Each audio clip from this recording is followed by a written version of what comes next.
traverses l'adolescence, que tu sois dans ta normalité bien ordinaire de la vie, il y a une évolution qui est difficile à faire physiquement.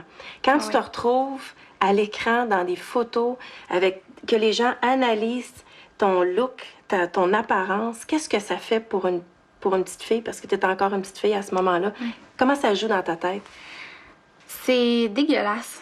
C'est vraiment dégueulasse parce que je me souviens, des fois, je rentrais en studio puis j'avais perdu un peu de poids puis on me félicitait pour ça. Ou des fois, je voyais une photo de moi avant-après puis il y avait une modification. Fait que pour moi, ça envoyait le signal comme quoi si je changeais ça dans la vraie vie, je serais vraiment plus belle. Fait que...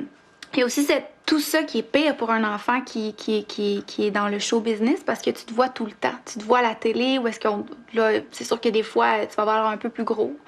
Fait que c'est vraiment mélangeant. C'est tordu. C'était tordu dans ma tête. Puis j'ai commencé à être dans un tourbillon de performance constamment. De devoir être belle, de devoir être fine, de devoir bien chanter, de devoir vendre des albums, de voir tout ça, tout dans le paraître, tout dans le... Rien, tu sais, on s'adressait pas à mon âme du tout. Puis ça a été comme ça pendant à peu près 8 ans. Ouais, je parlais de ça puis j'ai de la misère, tu sais. Parce que je comprends pas qu'on puisse mettre un humain dans cette situation-là. Mais est-ce que c'est quelque chose, quelque part, que tu as souhaité dans le sens où quand tu avais 8 ans, tu rêvais d'être une chanteuse? Ben, je rêvais d'être chanteuse, mais c'est ce que je disais, mais au fond de moi, je rêvais d'avoir de l'attention, dans le fond. Je rêvais d'avoir l'attention que j'avais jamais eue quand j'étais jeune. Puis des fois, on a des parents ou un entourage qui est pas disposé à t'adonner. Puis moi, c'est vraiment clairement ça que je cherchais. Comment la nourriture est arrivée là-dedans?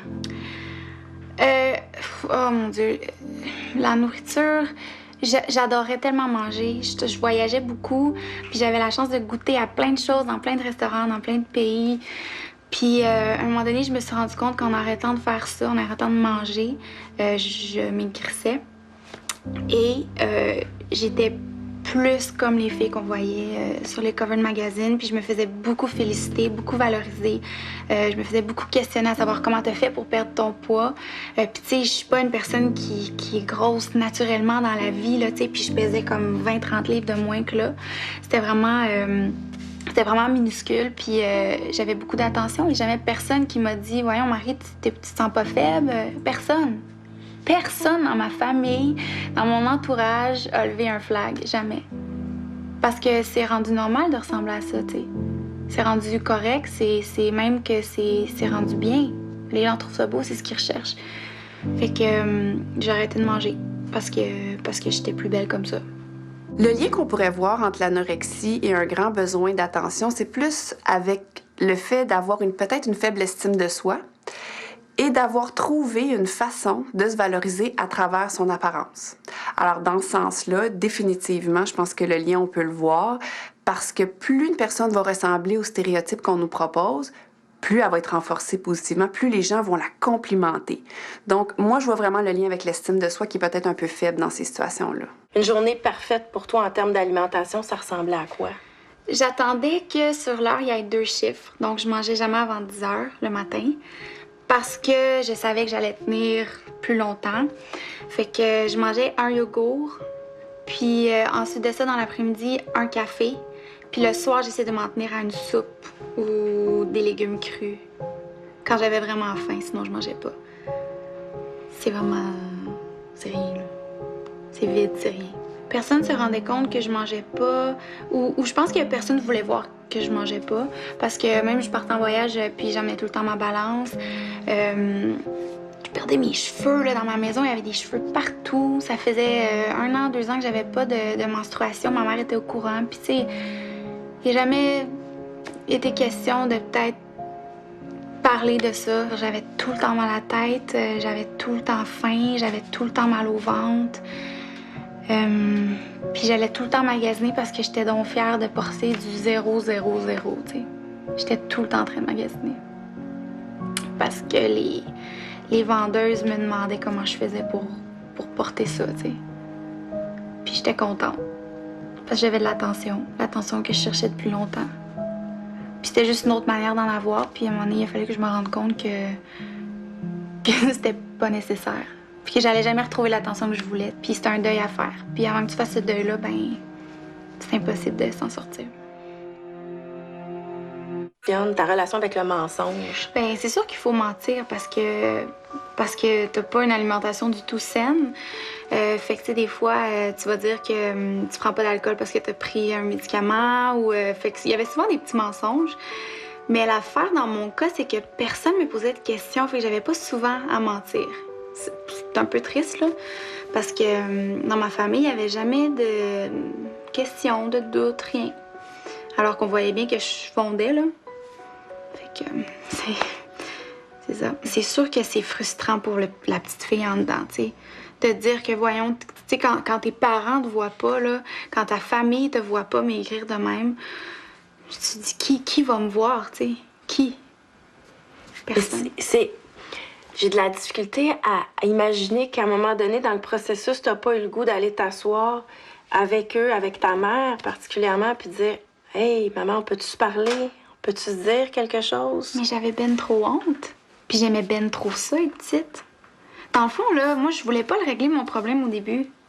Parce que je voulais pas grossir, parce que je voulais rester maigre, parce que pour moi, c'était parfait. Fait que je voulais pas en parler.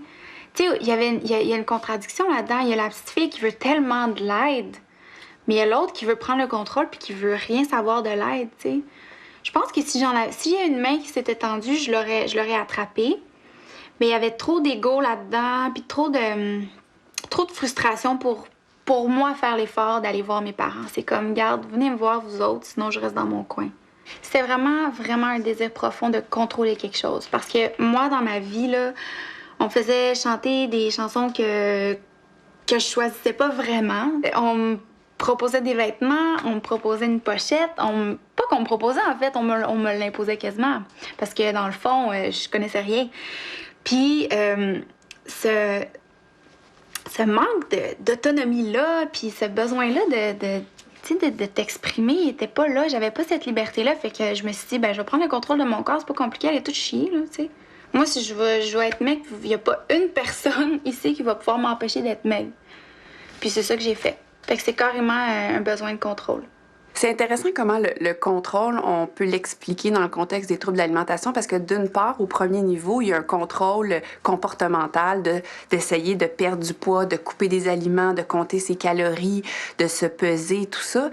Mais en fait, mon premier copain, là, pendant cette période-là, m'a souvent ramassé pour m'amener quelque part où manger, là, parce que j'étais complètement faible ou je pleurais parce que je voulais pas aller dans un souper de famille parce que j'avais pris 0,5 livres, tu sais. Fait que il y avait jamais encore une fois été question d'aller consulter parce que c'était pas... les gens savent pas nécessairement que ça existe. Puis c'est avec le temps que là, on a découvert que ça existait puis qui m'a vraiment soutenue là-dedans puis qui m'a conseillé d'aller consulter puis tout ça. Fait que j'ai toujours eu des personnes... En fait, mes chums ont toujours été les personnes les plus aidantes pour moi. Tu peux en parler à ta famille? Non, jamais. Parce que je voulais pas. Puis ça, je pense que c'était correct de leur part. Mais ils en ont parlé à des médecins, ils en ont parlé à des psychologues, ils m'ont aidé à trouver des gens. Puis je pense que c'était la bonne chose à faire. c'est important que les proches comprennent que ce n'est pas à eux de fournir l'aide à la personne qui souffre de troubles alimentaires. Leur rôle, c'est vraiment de soutenir la personne qui souffre du trouble d'alimentation à aller chercher de l'aide. J'ai toujours su que j'étais pas dans la bonne voie, mais c'est quand j'ai réalisé que je voulais des enfants puis qu'à ce moment-là, je pouvais pas en avoir puis que j'avais pas de menstruation, j'ai vraiment eu un déclic. Tu sais, de l'image de la fille avec ses enfants dans une maison, je me suis dit, OK, il faut vraiment que je fasse quelque chose pour remonter la pente parce qu'actuellement, c'est impossible d'élever une famille. Tu sais, autant physiquement que psychologiquement, je vais les fucker, ces enfants-là. Tu sais, ça n'a pas de bon sens. Fait que... j'ai commencé à consulter, puis j'ai commencé à faire un méga travail sur moi, puis ça a pris quand même une couple d'années pour m'en sortir. Depuis 2 ans, Marie-Lou travaille à créer avec son amoureux la marque 3 fois par jour, projet qui connaît rapidement un succès et qui harmonise sa relation avec la nourriture. Sais-tu qu'est-ce qui est bizarre, c'est que j'en ai jamais parlé encore de vive voix avec personne dans ma famille. Pourtant, là, j'en parle dans mon livre, j'en parle sur 3 fois par jour, j'en parle partout. Mais jamais j'ai parlé de ça de vive voix avec mes parents ou n'importe qui dans ma famille. Personne. C'est comme trop confrontant. Pas pour moi, pour eux. Mais maintenant que tu as lancé 3 fois par jour, t'en parles, OK? Oui. T'en parles ouvertement. Oui. Donc, ta mère, elle sait. Ben oui. Mais comment ça se fait que vous vous êtes jamais parlé de ça? Je sais pas. Je sais pas, mais je sais que c'est pas rare. Je sais que c'est pas rare du tout. Je sais qu'on n'est pas la même... on n'est pas la seule famille comme ça. Je pense que pour une mère, ça doit être quelque chose de savoir que sa fille souffre de cette maladie-là, mais de pas en savoir là-dessus, tu sais, de pas savoir comment t'y prendre. Ça doit être extrêmement déstabilisant pour une mère. Puis je pense que ce qu'elle se dit, la mienne, c'est que je suis allée chercher de l'aide, donc que je suis correcte, tu sais. Puis c'est peut-être une porte encore trop difficile à ouvrir pour elle. Puis j'espère un jour qu'on va être en mesure de s'en parler, mais c'est confrontant autant pour les parents que pour l'enfant quand il y a cette maladie-là dans la famille. Aujourd'hui, quand tu te regardes, toi, Marie-Lou, je sais pas, moi, tes photos de mariage, comment tu te trouves? Je me trouve... c'est sûr qu'il y a toujours un genre de mini défi, tu sais, dans le fait de dire je me trouve belle, moi, je suis pas capable encore. Je suis pas rendue là, tu sais. Je trouve ça prétentieux, puis ça, je pense que c'est à moi de le régler aussi, parce qu'on a le droit de se trouver belle, mais j'ai encore du ménage à ce niveau-là à faire. Par contre, je m'accepte. Je trouve que tout ce que je suis, là, je l'accepte, je l'assume. Je suis jamais gênée de le montrer. Je suis contente d'être qui je suis. Mais il manque la petite coche pour dire que je me trouve belle.